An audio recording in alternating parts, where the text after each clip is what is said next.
시편 1편 1절부터 같이 우리 합독하겠습니다. 복 있는 사람은 악인들의 길을 따르지 아니하며 죄인들의 길에 서지하며 오만한 자들의 자리에 앉지 아니하고 오직 여호와의 율법을 즐거워하여 그의 율법을 주야로 묵상하는도다.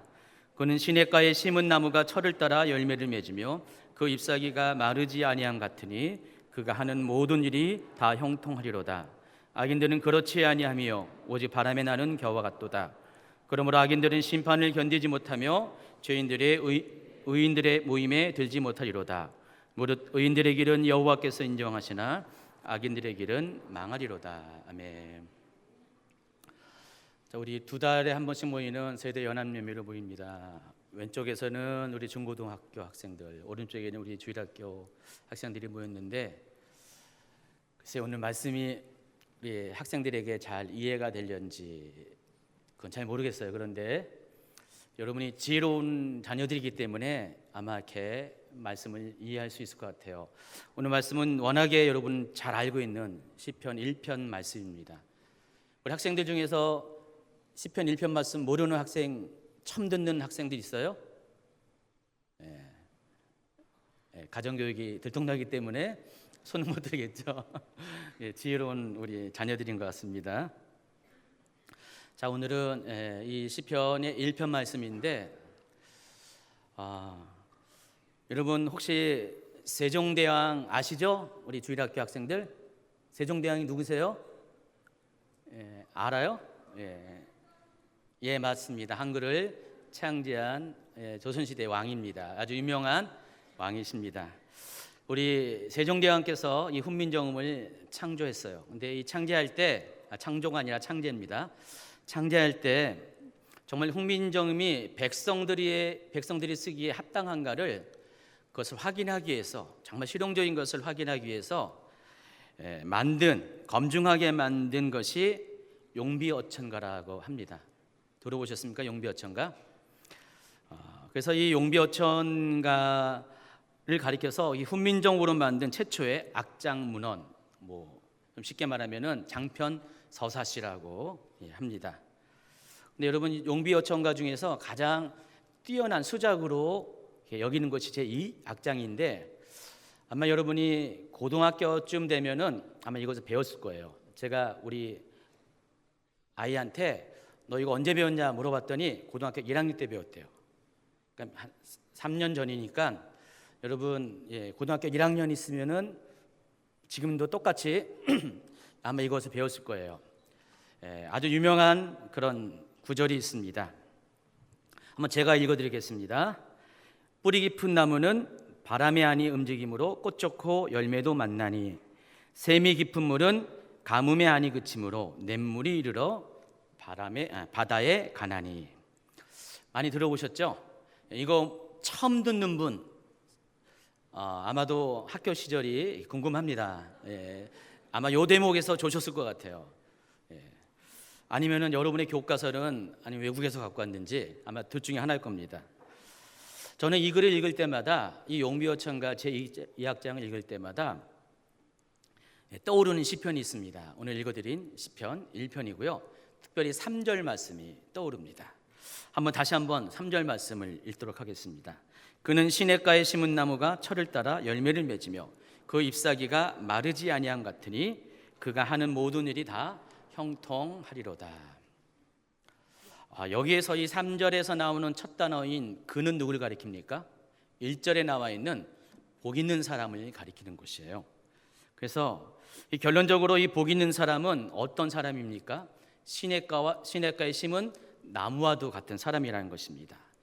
그래서 철 따라 열매를 맺고 잎사귀가 마르지 않고 모든 일이 형통한 사람, 그런 사람이 시냇가에 심은 나무와 같은 사람, 복 있는 사람이라는 것입니다.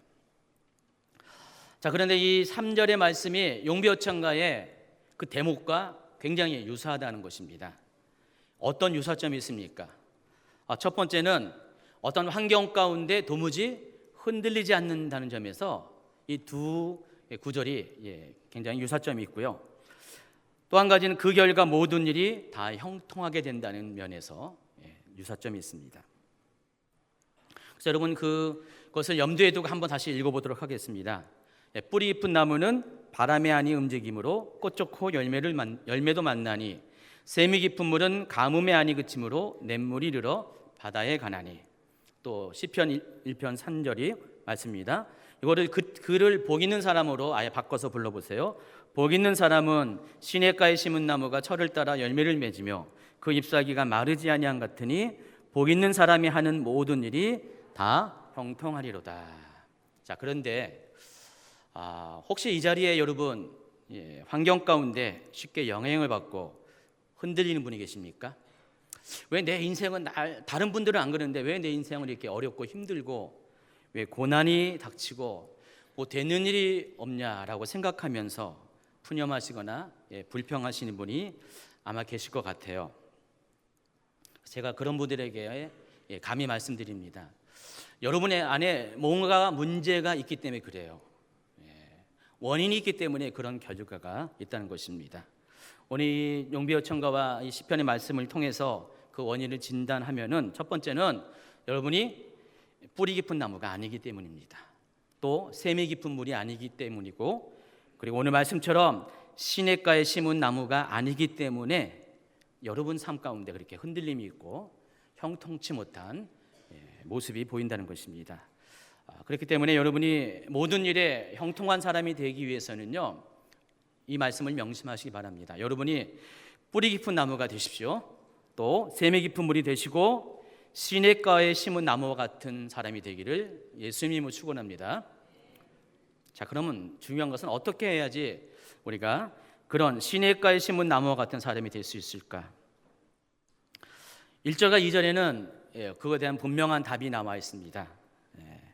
여기에는요, 두 가지를 우리가 좀 확인할 필요가 있어요. 첫 번째는 하지 말아야 될 것이 있고요, 또 한 가지는 해야 될 것이 있습니다. 그러니까 여러분이 하지 말아야 될 것을 하지 않으면 시냇가에 심은 나무가 될 것이고, 해야 될 것을 하면은 그와 같이 복이 있는 사람이 된다는 것입니다. 자, 하지 말아야 될 것이 뭡니까? 1절입니다. 복 있는 사람은 악인들의 꾀를 따르지 아니하며 죄인들의 길에 서지 아니하며 오만한 자들의 자리에 앉지 않아야 된다. 또 해야 될 게 뭡니까? 2절입니다. 오직 여호와의 율법을 즐거워하며 그의 율법을 주야로 묵상해야 합니다. 그래서 복 있는 사람의 특징은 이 두 가지가 아주 명확하다는 거죠. 하지 말아야 될 것이 있고 해야 될 것이 있는데 그것을 그의 삶 가운데 분명하게 행하는 사람이 복 있는 사람이라는 것입니다. 먼저 하지 말아야 될 것입니다. 악인들의 길을 따르지 말아야 한다고 그랬습니다. 죄인들의 길에 서지 않아야 한다고, 오만한 자들의 자리에 앉지 말아야 한다고 분명히 말씀했습니다. 자, 그런데 여기 말하는 세 가지 종류의 사람들, 악인들, 죄인들, 오만한 자들, 각각 다른 사람들을 가리킬까요? 그렇지 않습니다. 실은 한 사람 안에 있는 다양한 악한 모습이 바로 그 세 가지로 표현됐다는 것입니다. 그래서 여러분 안에는요, 어쩌면 이 악인의 모습이 있고요, 죄인의 모습이 있고 오만한 자의 모습이 있음을 여러분이 생각하고, 여러분이 복 있는 사람이 되기 위해서는 여러분 안에 있는 이 모습들을 제거하면 된다는 것입니다. 그럼 어떻게 우리가 우리 안에 있는 이 잘못된 모습들을 뽑아낼 수 있을까요? 그래서 여러분이 이것을 이해하기 위해서는 1절 말씀을 보다 좀 깊이 있게 좀 연구할 필요가 있어요. 제가 대신 연구했습니다. 그래서 제가 두 가지를 여러분에게 말씀을 드리겠습니다. 먼저는 이 1절이 말하는 시브리어에서 말하는 뉘앙스가, 그러니까 단어의 의미죠. 이 뉘앙스가 무엇을 말하는지, 그러니까 여러분이 알고 있고 생각하고 있는 그것이 아니라 원래 시브리에서 말하는 이 구절의 뜻이 무엇인지를 좀 살펴보아야 되고, 두 번째는 이 사람들 속에 있는 악한 행동에 대한 여러분의 태도, 또 반응이 어떠한가를 여러분이 확인해 보면은 할 수가 있다는 것입니다. 첫 번째로 시브리어에서 이 1절을 어떻게 말하는가, 이것을 좀 생각해 보도록 하겠습니다. 약간 달라요. 여러분이 이렇게 방금 개역개정으로 읽어드린 것과 시브리 본래의 뜻은 조금 다릅니다. 그나마 감사한 것은 제가 다른 번역을 다 살펴봤는데 이번만큼은 이 개역개정이 그래도 시브리 본래의 뜻과 많이 가깝기도 합니다. 그래서 히브리어에서는 유대인들은 과연 이 복을 어떻게 생각하는가, 먼저 그것을 설명하도록 하겠습니다. 이 1절에서는 이 복을 히브리어로 아슈레라는 단어를 사용했습니다. 그런데 이 복이라는 단어가 이 단어만 쓰는 게 아니에요. 대략 크게 두 가지를 복과 관련돼서 히브리어에서는 사용합니다. 첫 번째가 이 바라크라는 단어를 사용하는데, 이 바라크라는 단어가 사람에게 사용될 때는 복을 빌다라는 뜻이 되고요, 하나님과 관련돼서는 복을 주신다라는 뜻이에요. 그래서 보통 우리가 성경에서 축복이라는 단어로 번역되는 것이 바로 바라크라는 단어입니다. 자, 그런데 이 두 번째가 에쉐루라는 단어입니다. 에쉐루라는 단어는 하나님과의 인격적인 교제 안에서 말씀에 순종하는 자에게 주는 보상의 개념으로서의 복을 말하는 것이에요. 그런데 이 아시레가 문법적으로는 에쉐루의 복수형이에요. 다시 말해서 에쉐루가 원래 뜻이고 원래 단수고, 아슈레라는 단어가 복수예요. 근데 오늘 이 본문은 이 복수로 표현되어 있어요. 그러니까 에슈레가 아니라 아쉐르라는 복수의 히브리어 단어로 표현이 되어 있다는 것입니다. 자, 그런데 약간 어려워요, 여러분. 어렵죠? 오히려 중고등학교 학생들이 이해가 쉬울 거예요. 문법을 좀 요즘 공부하니까. 그래서 이 히브리어 문법에서는 최상급을 만들 때, 그러니까 가장 좋다라는 의미로서 표현을 할 때 이렇게 복수로 표현을 한다고 합니다. 그래서 이 히브리어 단어의 뉘앙스를 가지고 1절을 읽으면은 이 1절은 감탄문이 되는 거예요. 한번 제가 읽어드리겠습니다. 원래 개역개정입니다. 복 있는 사람은 악인들의 길을 따르지 아니하며 죄인들의 길에 서지 아니하며 오만한 자들의 자리에 앉지 아니하고, 이게 이제 원래 개역개정이죠. 이거를 이제 히브리 뉘앙스를 가지고 한번 읽도록 하겠습니다. 한번 여기 자막 나오죠? 한번 같이 읽을까요? 복이 또다 악인들의 관계를 따르지 아니하며 죄인들의 길에 서지 아니하며 조롱하는 자들의 자리에 앉지 않은 사람은. 어때요? 좀 약간 미묘한 차이가 있는데 여러분 충분히 이해하시겠죠? 워낙에 뭐 공부 열심히 하신 분이라서 충분히 이해할 것이라고 믿습니다. 혹시 이해 안 되는 분을 위해서 제가 한 가지 추가적인 설명을 하겠습니다. 이번에는 마태복음 5장입니다. 이 마태복음 5장에는요 산상수훈이 기록이 되어 있습니다. 근데 산상수훈은 처음에 복에 관한 이야기로 시작돼요. 그래서 8가지 팔복이 마태복음 5장의 첫 부분에 기록이 되어 있습니다. 자, 근데 여기도 똑같이 복을 얘기해요. 복을 이야기하는데 구약 성경이나 신약 성경이나 이 복에 대한 개념은 똑같아요. 그래서 구약에서는 아까 말씀드린 것처럼 축복하다라는 의미에서 이 바라크라는 단어를 사용한다 그랬고요. 또 한 가지는 이 아쉐르라는 단어를 사용한다 그랬죠. 하나님과의 관계 안에서 받는 복. 신약 성경도 두 가지 개념이 다 있어요. 근데 여기 이 마태복음 5장에서는 이 복은 시편 1편에서의 복과 같은 복이에요. 헬라어로는 이 마카리오스라는 단어를 사용합니다. 많이 들어봤죠? 제자 훈련하는 분만 알아요. 제자 훈련하는 분은 이 팔복하면서 첫 번째의 이 서론 부분에서 이 마카리오스를 제가 언급을 하는데, 자, 그런데 이 시편 1편의 말씀처럼 1편 1절의 말씀처럼 이 마태복음 5장의 팔복 모두도 다 감탄문으로 시작해요. 원래는. 그래서 예를 들어서 마태복음 5장 3절의 첫 번째 복인 심령이 가난한 자, 자, 이렇게 시작하죠. 심령이 가난한 자는 복이 있나니 천국이 그들의 것이며. 자, 이것을 원래 이 헬라어 의미로 이야기하면은 이런 거예요. 복이 또다 심령이 가난한 자요, 이는 천국이 그들의 것이기 때문이다. 자, 지금까지는 굉장히 좀 어려운 얘기를 했습니다. 근데 앞으로는 어려운 거 없습니다. 그래서 결국 이 시편 1편 1절의 의미는 다음과 같은 것이에요.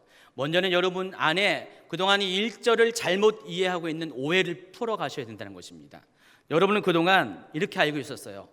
악인들의 꾀를 따르지 않고 죄인들의 길에 서지 않고 오만한 자들의 자리에 앉지 않으면 바로 그것 때문에 여러분이 복을 받는다고 생각을 했어요. 맞죠? 여러분은 어떻게 복을 받습니까? 라고 했을 때 악인들의 꾀를 따르지 않고 죄인들의 길에 서지 않고 오만한 자들의 자리에 앉지 않으면 하나님은 그것 때문에 여러분을 복을 준다고 그랬어요. 이 말은 어떤 것이죠? 여러분의 행동이 전제가 되고 그 행동의 대가로 하나님께서 보상의 차원에서 그런 복을 주신다고 그렇게 생각을 하고 있습니다. 그런데 오늘 여기서 말씀하시는 복은 그런 차원이 아니라는 것입니다. 감탄문이라고 했어요. 복이 또다 그랬어요. 악인의 꾀를 따르지 않는 사람은, 죄인의 길에 서지 않는 사람은, 오만한 자들의 자리에 앉지 않는 사람은. 그래서 여러분이 문법 구조를 잘 살펴보면은 여러분의 행동 때문에 복을 받는 것이 아니에요. 그건 뭐예요? 여러분 전제가 처음부터 복 있는 사람이라는 것입니다. 그러니까 여러분이 복 있는 사람이기 때문에, 그렇기 때문에 그런 행동을 하지 말라는 것이에요. 그러니까 여러분이 악한 행동을 하기 때문에 복을 받는 것이 아니라 여러분이 복 있는 사람이기 때문에 악한 행동을 해서는 안 된다는 것입니다. 그러므로 여러분의 정체성이 무엇인지를 아셔야 됩니다. 여러분은 이미 하나님으로부터 처음부터 복을 받은 사람이라는 것, 하나님께서 여러분을 자녀 삼으실 때 하나님은 처음부터 여러분에게 복 주시기로 작정을 하셨다는 것. 그래서 여러분 복 있는 사람으로 태어난 겁니다. 여러분 모두가 다 이 출생의 신분이 바로 복 있는 사람이라는 것입니다. 과연 그럴까요? 성경이 그렇게 말하는 것을 확인해 봐야 하잖아요. 창세기 1장을 한번 보도록 하겠습니다. 창세기 1장 26절부터 시작. 하나님이 이르시되 우리의 형상을 따라 우리의 모양대로 우리가 사람을 만들고 그들로 바다의 물고기와 하늘의 새와 가축과 온 땅과 땅에 기는 모든 것을 다스리게 하자 하시고, 하나님이 자기 형상 곧 하나님의 형상대로 사람을 창조하시되 남자와 여자를 창조하시고, 하나님이 그들에게 복을 주시며 하나님이 그들에게 이르시되 생육하고 번성하여 땅에 충만하라, 땅을 정복하라, 바다의 물고기와 하늘의 새와 땅에 움직이는 모든 생물을 다스리라 하시니라. 하나님이 이르시되 내가 온 지면에 씨 맺는 모든 채소와 씨 가진 열매 맺는 모든 나무를 너희에게 주노니 너희의 먹을 거리가 되리라. 또 땅의 모든 짐승과 하늘의 모든 새와 생명이 있어 땅에 기는 모든 것에게는 내가 모든 푸른 풀을 먹을 거리로 주노라 하시니 그대로 되니라. 이 창세기 1장을 보면은 창세기는 세상의 시작을 기록한 책입니다. 인간이 어떻게 시작하는 것도 기록된 책입니다. 자 보시면은 하나님이 여러분이 어떤 행동을 전제로 해서 복을 주셨습니까? 아니죠. 하나님 처음부터 28절에 여러분이 아무런 하나님 앞에 복받을 행동을 하기 이전에 처음부터 하나님은 여러분에게 복을 주셨다는 것입니다. 복을 주시며 하나님이 그들에게 이르시되 생육하라, 번성하라, 땅에 충만하라, 땅을 정복하라, 그리고 바다의 물고기와 하늘의 새와 땅에 움직이는 모든 생물을 다스리라. 또 29절에는요 모든 것을 여러분에게 주시겠다고, 공급하시겠다고 약속을 하셨다는 것입니다.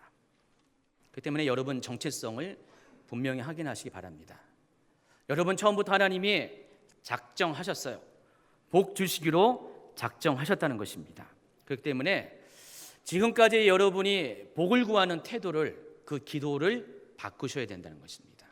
그동안 그랬잖아요, 여러분. 하나님 이것 주세요, 저것 주세요. 그러니까 여러분이 복 받기를 원하는 그런 내용들을 요청했어요, 간청을 했어요, 구했어요. 자, 그러나 이제부터는 기도가 바꿔야 된다는 것입니다. 하나님께서 제게 주신 이 모든 복들을 100% 누리는 자가 되게 해 주십시오. 그런 선포가 되어야 한다는 것입니다. 실제로 하나님께서 여러분에게 주신 복만 잘 챙겨도 여러분에게는 아무것도 부족함이 없습니다. 여러분 자녀가 있잖아요. 자녀들이 여러분에게 이것저것 요청을 할 때가 많이 있어요. 엄마 5,000원 주세요. 엄마 10,000원 주세요. 근데 여러분의 자녀가 혹시 그런 자녀도 있겠지만은 엄마 5,000원만 꿔주세요. 10,000원 빌려주면 안 되겠어요? 꼭 갚을게요. 지금은 돈이 없어도요 나중에 내가 자라서 꼭 이자 붙여서 갚을게요. 학생들 그러죠, 가끔 가다가. 우리 애들도 그렇습니다. 좀 그럴 때마다 웃기죠. 말도 안 되는 거죠. 지가 무슨 갚는다고. 부모 자식 간의 관계는 그런 게 아니죠. 부모는 일방적으로 줘도 아깝지 않습니다. 그러니까 부모에게는 처음부터 자녀들에게 최선을 다해서 뭔가를 주고자 하는 마음이 준비되어 있어요. 하나님이 그렇다는 것입니다. 그래서 우리 학생들은요, 부모님한테 앞으로 꼬달는 소리 하지 마세요. 당당하게 주세요. 오늘 제가 가정교육 제대로 시키네요. 주세요라고 하세요. 당당하세요. 그러면 부모님은 여러분에게 당당하게 주실 것입니다. 만약에 꼬주는 부모는 부모가 아니에요. 큰일 났습니다, 우리 부모님들. 그래서 여러분, 기도가 바뀌어야 되고 하나님과의 관계가 바뀌어야 된다는 것입니다. 하나님 앞에 여러분은 이미 하나님으로부터 모든 것을 받기에 합당한 자로 태어났고 하나님은 그렇게 이미 약속을 하셨기 때문에 여러분은 그것을 당당하게 요구해야 돼요. 근데 왜 우리가 그런 삶을 못 살죠? 문제가 생겼기 때문에 그렇죠. 죄 때문에 그렇죠. 이 죄는 여러분과 하나님 사이를 분리시켰어요. 단절시켰어요. 그러니까 학생들도 그럴 거예요. 평소에는 부모님하고 친할 때는 마음껏 요청했어요. 그런데 뭔가 내 마음속에 여러분의 언어로 캥기는 것이 있다면은, 뭔가 좀 이렇게 찝찝한 것이 있으면은 감히 그렇게 말을 못해요. 하나님 낯을, 부모님의 낯을 제대로 말을 못하기 때문에 여러분이 당당하게 요청도 할 수가 없다는 것입니다. 하나님과의 관계가 그래요. 여러분이 하나님과의 관계가 친밀하면 무엇이든지 여러분은 하나님한테 구할 수가 있는데, 하나님과의 관계가 친밀하지 못하면 하나님한테 빌려달라는 요청을 할 수밖에 없다는 것입니다. 그래서 여러분이 정말 이 하나님께서 원래 허락하신 이 하나님과의 복을 주시고 복을 당연히 받는 관계를 회복하기 위해서는요, 여러분의 안에 있는 죄의 문제를, 또 친밀감을 깨지게 하는 그런 악한 것들의 문제를 해결을 하면 된다는 것입니다. 그러면 원래 하나님께서 여러분에게 주신 그 복을 마음껏 여러분이 누리는 삶을 살 수가 있다는 것입니다. 그러면 여러분이 어떤 정체성을 가지고 있는가, 그런 생각들이 여러분의 행동을 결정할 수 있다는 것을 생각하기 바랍니다. 만일 여러분이 거리의 불황자로 태어났다면, 불황자의 자녀로 태어났으면, 거지의 자녀로 태어났으면 여러분의 삶은 그렇게밖에 살 수가 없습니다. 막 살 수밖에 없어요. 그런데 만약 여러분이 존귀한 왕의 자녀로 태어났으면 여러분은 왕자와 공주의 신분대로 살 수밖에 없어요. 품위 있는 삶을 살 수밖에 없다는 것입니다. 그렇기 때문에 여러분의 정체성이 중요한 거예요. 나는 거리의 불황자의 자녀가 아니다. 나는 왕이신 하나님의 자녀라는 것을 여러분이 생각하시기 바랍니다. 그렇기 때문에 여러분 처음부터 그런 정체성을 가지고 사셔야 한다는 것입니다. 만약에 여러분이 그런 마음을 갖고 있으면은 복 있는 사람으로 태어났기 때문에 그 결과로서 악인들의 길을 따르지 아니할 것입니다. 죄인들의 길에 서지 아니할 것입니다. 오만한 자들의 자리에 결코 앉지 않을 것입니다. 자, 두 번째입니다. 이제는 이 복 있는 사람의 태도에 대해서 구체적으로 설명을 해드리겠습니다. 말씀드린 바와 같이 복 있는 사람의 태도를 결정하는 것이 여러분이 누구냐 하는 정체성에 딸려 있다고 말씀드렸습니다. 그러니까 여러분의 생각이, 마인드가 어떠냐에 따라서 여러분의 태도와 행동이 결정된다는 것입니다. 그래서 여러분이 만일 하나님의 자녀이면은, 복 있는 사람이라면은 다음에 세 가지 행동에 있어서 여러분의 태도를 분명히 하셔야 돼요. 첫 번째, 악인들의 꾀를 따르지 마십시오. 여러분, 성경에서 악하다 할 때 이 선과 악의 기준은 우리가 알고 있는 것과 약간 다릅니다. 그냥 착하고 착하지 않은 것이 선과 악을 판가름하는 것이 아니라, 성경에서 말하는 선과 악의 기준은 하나님이에요. 하나님. 그러니까 하나님 보시기에 선한 것이 선한 것이고 그렇지 않은 것이 악하다는 것입니다. 그래서 우리가 이 하나님의 뜻을 알기 위해서는 결국은 말씀으로 기준을 삼을 수밖에 없어요. 그러니까 하나님 말씀이 이것이 선한 것이다 하면은 선한 것이고, 하나님 말씀이 이것이 악한 것이다 하면은 악한 것입니다. 물론 이 세상에 있는 모든 도덕과 윤리는 대부분 하나님께로부터 온 것이 사실이에요. 그러나 인간 것이 섞여가지고 때로는 하나님과 우리의 기준이 약간의 차이가 있을 수 있어요. 갈등이 있을 수가 있습니다. 그러나 그럼에도 불구하고 적어도 여러분이 하나님을 아는 사람이라면은 세상의 기준이 아니라 하나님의 기준에 따라서 무엇이 의로운가를 생각하고 그 기준대로 여러분이 살아가야 된다는 것입니다. 그래서 그런 기준에 따르면은 무엇이 악한 것입니까? 하나님 뜻대로 살지 않은 것, 하나님 말씀을 쫓아가지 않은 것이 악한 것이라는 것입니다. 자, 악인들에게 뭘 말하는 겁니까? 하나님의 뜻이 아니라, 하나님 말씀이 아니라 바로 사람들의 기준, 사람들의 마음, 이 세상의 원리대로 그것을 가치관으로 살아가는 사람, 그 사람들이 악인이라는 것이에요. 그런 사람들의 가치관을 악인들의 꾀라는 것입니다. 여러분, 팔복을 공부할 때 아마 생각할 거예요. 이 팔복은 하나님 나라의 백성이, 하나님 나라의 시민이 어떻게 살아갈 것인가에 대한 원리를 가리키는데 8가지의 원리가 있는 것이에요. 심령이 가난한 자로 살라는 것이에요. 애통한 자로 살라는 것이에요. 온유한 자로 살라는 것입니다. 외지르고 목마른 자, 궁의력 잃은 자, 마음이 청결한 자, 합평케 하는 자, 의리에 핍박받는 자로 살라는 것입니다. 자, 그런데 여러분이 이렇게 살고 싶어도 세상이 여러분을 가만두지 않습니다. 세상은 여러분을 부요하게 만들어요. 여러분을 하여금 애통이 아니라 분통하게 만들고요, 온유한 게 아니라 강팍하게 반응하게 합니다. 여러분에게 궁일보다 비판하게 만들어요. 세상은 여러분을 그렇게 만들어요. 그러니까 세상의 원리를 쫓아가면은요, 여러분은 그렇게 살 수밖에 없어요. 그러나 하나님의 말씀을 쫓아가면은 팔복대로 그렇게 삶을 살게 된다는 것입니다. 실은 이것이 얼마나 마음속에 삶 가운데 갈등이 있는지 몰라요. 여러분은 하나님의 뜻을 쫓고 싶은데 여러분이 육신에 속해 있기 때문에 세상의 원리는 여러분이 이렇게 살면 바보야, 그렇게 살면 안 돼, 너 손해봐, 에이 지질이 왜 이렇게 멍청하냐 하면서 여러분의 삶을 하나님의 뜻이 아닌, 말씀이 아닌 세상의 원리 보편적으로 사람들이 가는 길을 따라서 가게끔 인도한다는 것입니다.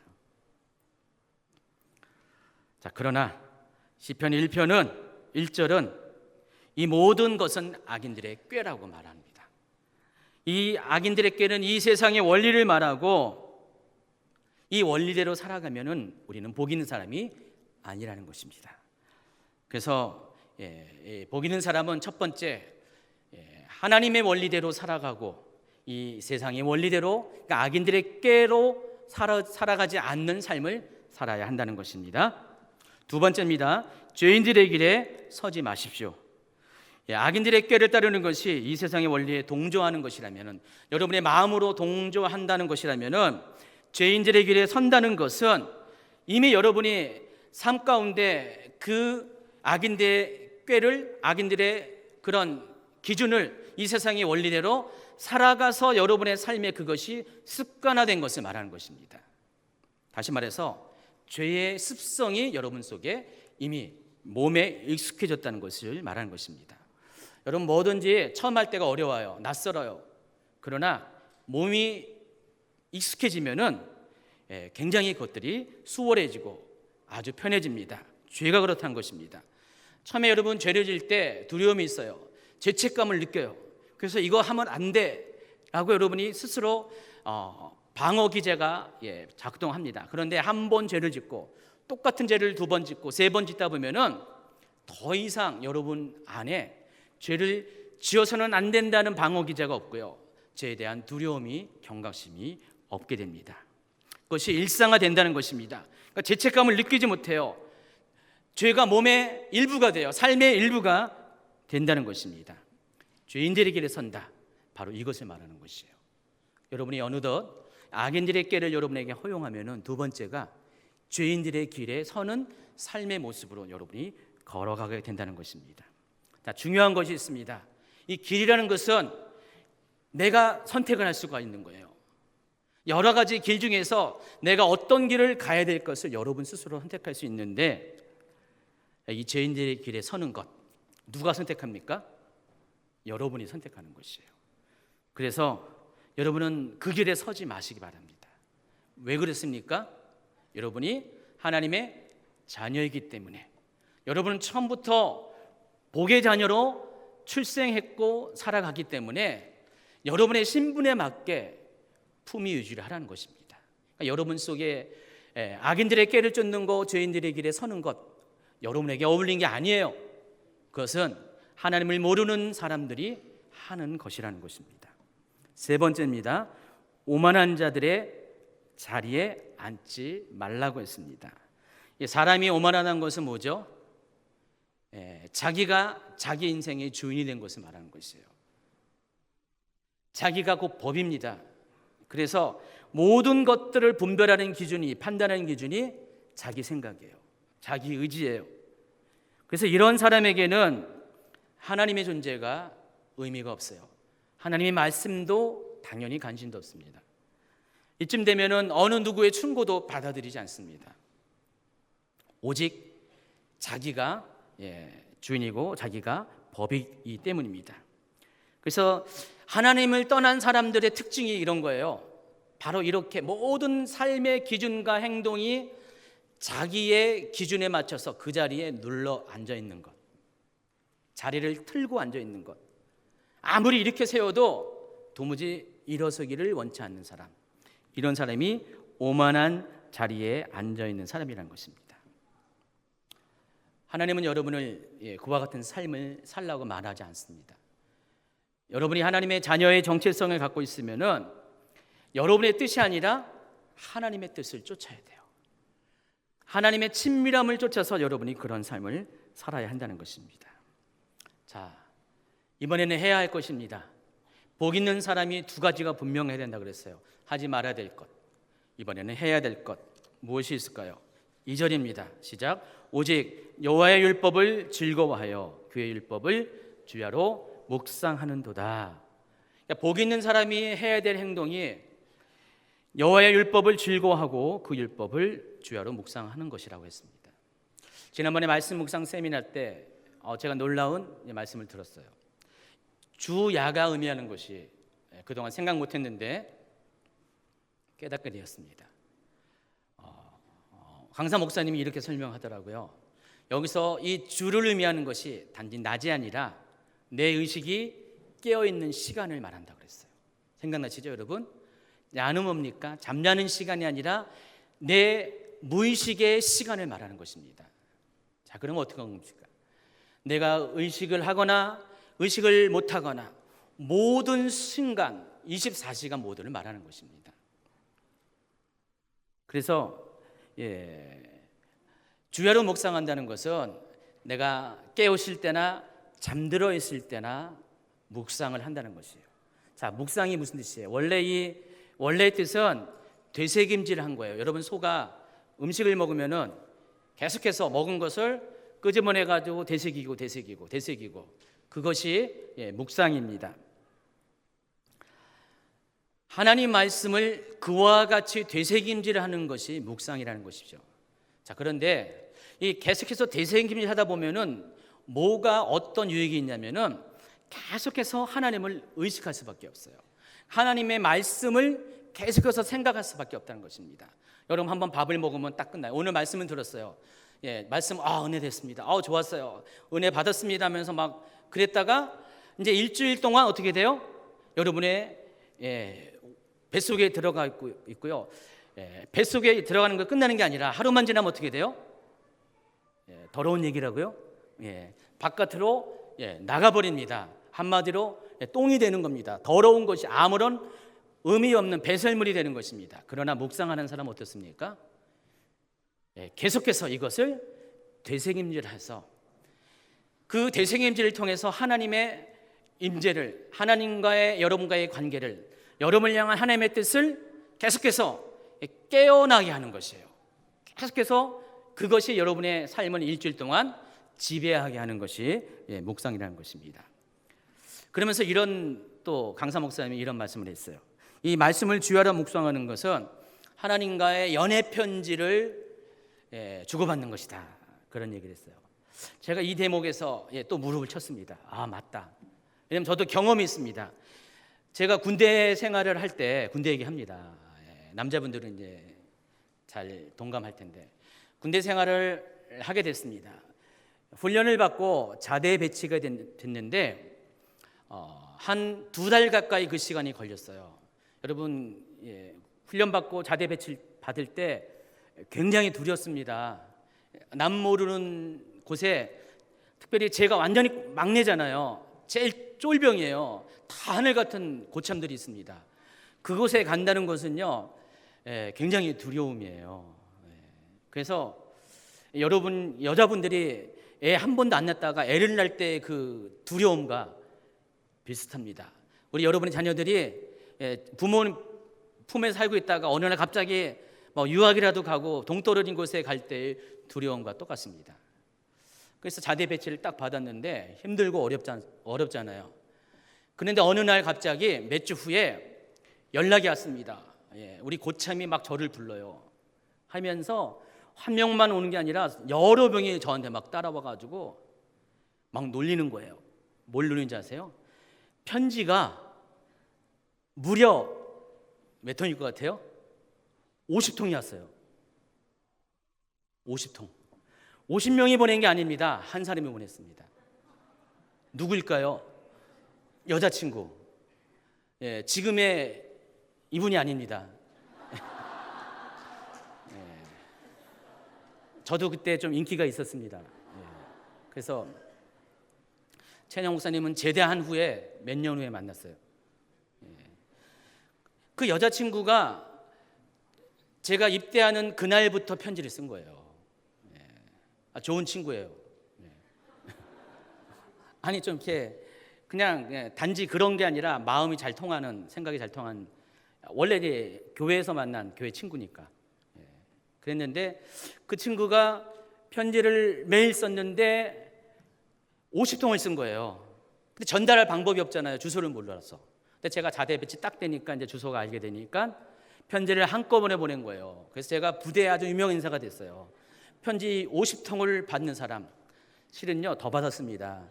50통 말고도 한 20통을 더 받았어요. 여기 다른 사람들이 또 보낸 거 있어서, 선배들이 보낸 게 있어서 우리 부모님은 한 통도 안 보냈어요. 다 지금 많이 받았어요. 근데 그 편지를 어떻게 읽습니까? 읽을 수가 없어요. 쫄병이. 어떻게 읽는지 아시죠? 그때 목사님이 얘기했잖아요. 화장실 있는 동안에 아무도 방해할 수 없었습니다. 그래서 저는 화장실에 굉장히 오래 있었어요. 쫄병 때. 특별히 한 달 기간 동안에 편지를 읽느라고. 힘들고 어려울 때마다 몰래 주머니에다가 한 통, 두 통을 싹 갖고 나와가지고 화장실 가도 보고야 되거든요. 화장실 갔다 오겠습니다. 화장실 갔다 오겠습니다 하면서 가서 편지를 읽는 거예요. 아마 고참은 왜 이렇게 안 오나 이 녀석이 그럴 거예요. 근데 편지를 읽었어요. 저는 그 시간이 편지를 읽음을 통해서 그 어려운 시기를 잘 이렇게 힘든 시기를 힘들지 않게 보낸 것 같습니다. 하나님과의 이 관계는, 하나님의 말씀을 묵상한다는 것은 연애 편지를 읽는 것과 똑같다고 말씀을 여러분에게 해드렸죠. 그래서 연애 편지를 읽는 동안에는 어떻게 됩니까? 오직 거기에 빠져 있는 거예요. 그 사람에게 빠져 있어요. 자, 그러면 어떻게 돼요? 환경이 문제가 안 돼요. 아무리 힘들어도요, 넉넉하게 그 환경을 이겨낼 수가 있다는 것입니다. 그래서 말씀 묵상이라는 그겁니다. 늘 24시간을 하나님을 생각할 수 있는 매개체인 하나님의 말씀을 묵상함을 통해서 하나님을 느끼는 것이에요. 하나님을 의식하는 것, 하나님이 여기 계시다는 것, 나와 함께 계시다는 것을 주야로, 의식이 있을 때나 의식이 없어질 때나, 밤이나 낮이나, 깨어있을 때나 잠들어 있을 때나 그 하나님을 내 영혼이 느끼는 것, 그것이 묵상이라는 것입니다. 복 있는 사람은 바로 이런 사람이라는 것이에요.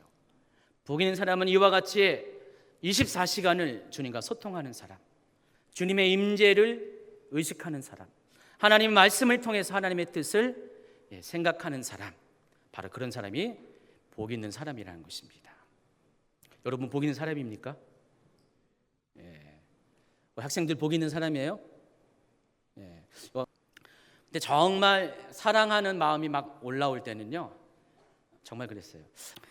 그래서 여러분이 이것을 하라는 것이에요. 하나님과 연애를 하라는 거예요. 뭘 통해서요? 말씀을 통해서. 이 말씀이 연애 편지라는 것입니다. 자, 오늘 이제 결론으로 이제 나아가고자 합니다. 3절, 4절, 5절을 읽도록 하겠습니다. 그는 시냇가에 심은 나무가 철을 따라 열매를 맺으며 그 잎사귀가 마르지 아니한 같으니 그가 하는 모든 일이 다 형통하리로다. 악인들은 그렇지 아니하며 오직 바람에 나는 겨와 같도다. 그러므로 악인들은 심판을 견디지 못하며 죄인들이 의인들의 모임에 들지 못하리로다. 자, 이 말씀을 보면은 두 사람의 분명한 대조가 있습니다. 의인과 악입니다. 특별히 의인과 악인들이 살아온 삶의 결과가 아주 분명하게 여기 나타나고 있어요. 첫 번째, 의인입니다. 이미 말씀드렸듯이 의인은 누가 의인입니까? 여러분의 기준에 그 의인을 말하는 것이 아니라 의인의 기준은 하나님의 말씀이죠. 하나님의 뜻입니다. 그러니까 의인은 결과적으로 하나님 말씀대로 살아가는 사람, 하나님 뜻대로 살아가는 사람이 의인입니다. 그래서 여러분이 의인이 되기 위해서는 하나님 말씀을 알아야 돼요. 깊이 알아야 돼요. 하나님은 어떤 생각을 품고 계신지, 어떻게 말하고 계신지를 여러분이 아셔야 됩니다. 그래서 2절에 보니까 오직 여호와의 율법을 즐거워하며 그의 율법을 주야로 묵상한다 그랬어요. 이런 사람이 의인이라는 것입니다. 자, 그런 사람에게 주어지는 삶의 결과가 3절이죠. 그는 시냇가에 심은 나무가 철을 따라 열매를 맺으며 잎사귀가 마르지 아니한 같으니 그가 하는 모든 일이 형통하리로다. 여러분, 왜 그렇습니까? 왜 형통합니까? 왜 철 따라 열매를 맺고 왜 잎사귀가 마르지 않습니까? 자, 그 사람이 하나님 앞에 깊이 뿌리 내리고 있기 때문에 그렇다는 것입니다. 하나님으로부터 흘러나오는 이 생수의 강을 받아 마시는 사람이 되었기 때문에 그렇다는 것입니다. 아까 이 복을 가리켜서 에세르라고, 단수로서는 에세르라는 단어를 사용했다고 그랬어요. 하나님과의 관계 속에서, 교제 안에서 말씀을 순종하는 자에게 주는 보상의 차원의 복이라고 그랬습니다. 또 이 7편 1편 1절에서는 이 에세르라는 단어를 복수로 사용해서 아세르라는 단어를 사용해서 아세르라는 단어를 사용해서 최상급으로 말씀했다 그랬습니다. 하나님은 여러분을 최고의 복으로 허락을 하셨어요. 그렇게 작정을 하셨습니다. 그래서 이미 여러분의 정체성은 이미 하나님으로부터 복을 받은 사람이어야 돼요. 그런데 그런 사람이 되기 위해서는 어떤 행동을 아까 악한 자의 꾀를 따르지 말라, 죄인들에게 서지 말라, 오만 자의 자리에 앉지 말라, 그 행동에 앞서서 여러분이 해야 될 것은 오직 한 가지입니다. 뭐예요? 깊이 뿌리 내리라는 것이에요. 하나님한테 샘이 깊은 그곳에 여러분이 서 있으라는 것이에요. 거기가 어디예요? 시냇가라는 것입니다. 요한복음 15장에는 예수님께서 자신을 참 포도나무라고 말씀하시고 여러분을 가지라고 하면서 참 포도나무와 가지와의 관계를 이렇게 설명하고 계십니다. 요한복음 15장 1절입니다. 나는 참 포도나무요 내 아버지는 농부라. 내 안에 거하라 나도 너희 안에 거하리라. 가지가 포도나무에 붙어있지 아니하면 스스로 열매를 맺을 수 없음같이 너희도 내 안에 있지 아니하면 그러하리라. 나는 포도나무여 너희는 가지라. 그가 내 안에 내가 그 안에 거하면 사람이 열매를 많이 맺나니 나를 떠나서는 너희가 아무것도 할 수 없습니다. 너희가 내 안에 거하고 내 말이 너희 안에 거하면 무엇이든지 원하는 대로 구하라. 그리하면 이루리라. 오직 한 가지 조건만 충족하면 됩니다. 여러분이 예수님 안에 붙어 있으세요. 참 포도나무이신 예수님 앞에 가지로서 붙어 있기만 하면은 여러분이 어떤 행동을 안 해도 하나님은 여러분의 삶 가운데 자연적으로 열매 맺는 삶을 주시겠다고 말씀을 하신 것입니다. 그것도 보통의 열매가 아니라 정말 최상급의 열매를 주시겠다고 말씀하신 것입니다. 그래서 여러분 무엇을 구하든 무엇을 원하든 하나님 다 이루어 주신다는 것이에요. 여러분이 그동안 살아왔던 삶의 방식들을, 기도의 방식들을 그래서 이제는 좀 개혁을 시켜야 됩니다. 바꾸셔야 돼요. 그러기 위해서 여러분의 정체성이 나는 이렇게 의인이다. 나는 하나님의 뜻대로, 하나님 말씀대로 살아가는 사람이다. 나는 복 있는 사람이다. 나는 시냇가에 심은 나무와 같은 사람이다.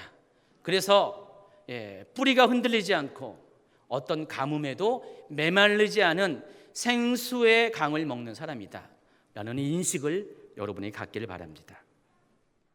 둘째는 악인입니다. 4절 5절. 악인들은 그렇지 아니하며 오직 바람에 나는 겨와 같도다. 여러분, 사람들이 얼마나 많이 갈 때인지 아십니까? 갈 때예요.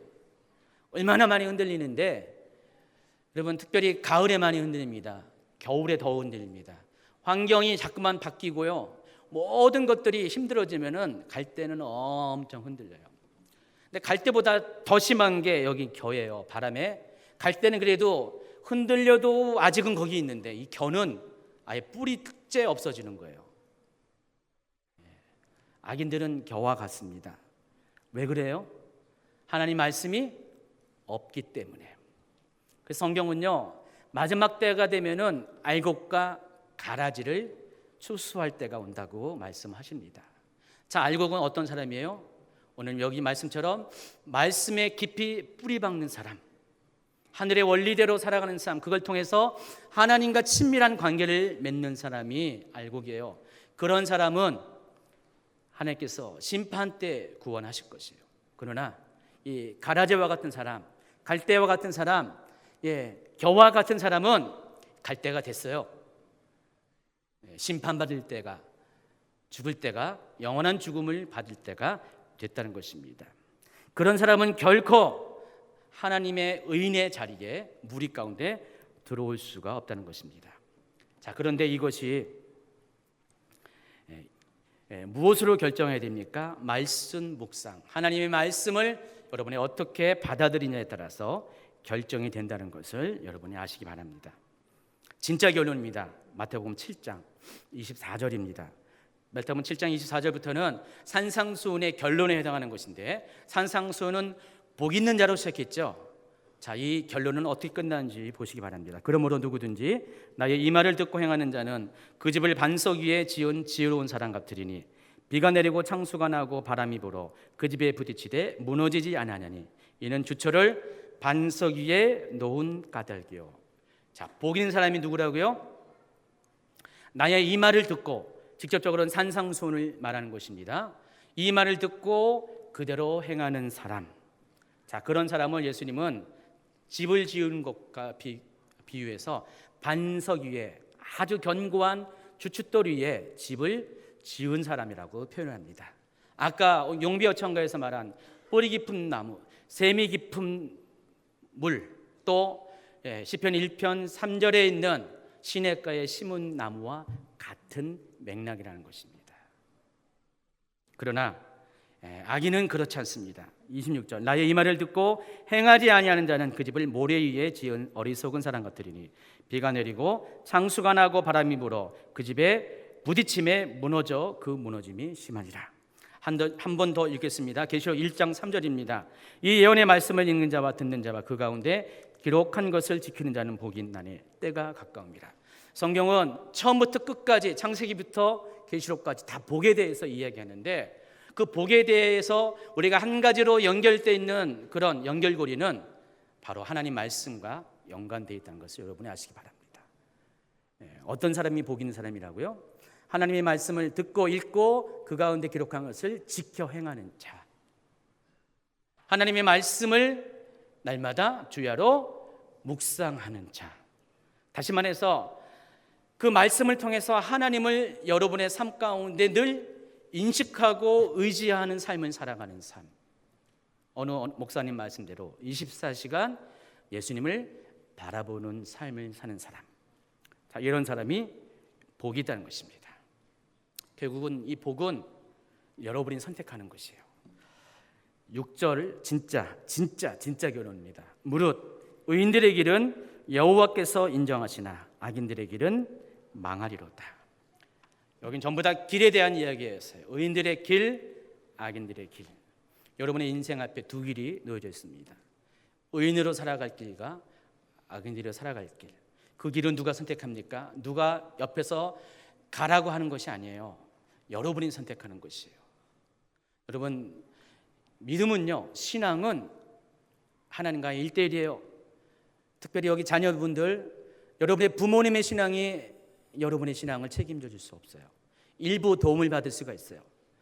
맞아요. 우리 아이들 마찬가지입니다. 지금은 엄마 아빠가 말한 대로 따라가는데 조금 여러분이 머리가 크면은 여러분이 선택해야 돼요. 근데 많은 우리 믿음의 자녀들이 조금 지나면은 의인의 선택을 못 해요. 지혜로운 자의 선택을 못 해요. 어리석은 자의 선택을 합니다. 왜 그럴까요? 말씀이 없기 때문에. 여러분 어릴 때부터 이 말씀을 묵상하면은요, 자라면서 흔들리지 않습니다. 여러분 인생이 가면 갈수록 행복하지 않아요. 너무 힘들어요. 사는 게 그래요. 죄송합니다, 우리 학생들. 크면은 다 좋을 것 같은데 살아갈수록 어렵고 힘들어요. 풍파가 많습니다. 바람이 더 세져요. 어떻게 이기냐? 하나님 말씀을 통해서. 말씀을 통해서 여러분이 하나님을 자꾸 만나야 돼요. 경험해야 돼요. 그래서 하나님이 여러분 삶 가운데 계속해서 24시간 인식이 돼야 됩니다. 그래야지 여러분이 그 시기를 이겨나갈 수가 있다는 것입니다. 오늘 말씀을 마칩니다. 오늘 이렇게 아까 찬양팀이 부른 찬양이 있는데, 내 평생 사는 동안, 지난주도 그렇고 오늘도 그렇고 전도사님이 저랑 찬양이 겹치네요. 좋은 것입니다. 우리 이 찬양 하면서요, 여기 보니까 이 가사가 아주 다가옵니다. 주님을 묵상함이 즐겁도다. 어떻게 이 가사를 이렇게, 이거는 경험한 사람이 할 수 있는 건데요. 여러분 말씀을 묵상하고 더불어서 주님을 묵상하는 삶을 살기를 원합니다. 우리 한번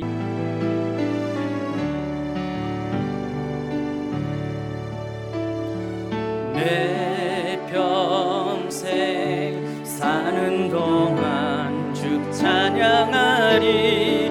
여호와 하나님 내 주를 찬양하리. 주님을 묵상하니 즐겁도다. 내 영혼 주 안에서 참 기쁘리. 내 영혼아 주님을 성축하라. 내 영혼아 주님을 찬양하라. 내 영혼아 주님을 성축하라. 내 영혼아 주님을 찬양하라. 내 영혼아, 내 영혼아 주님을 성축하라. 내 영혼아 주님을 찬양하라. 내 영혼아 주님을 성축하라.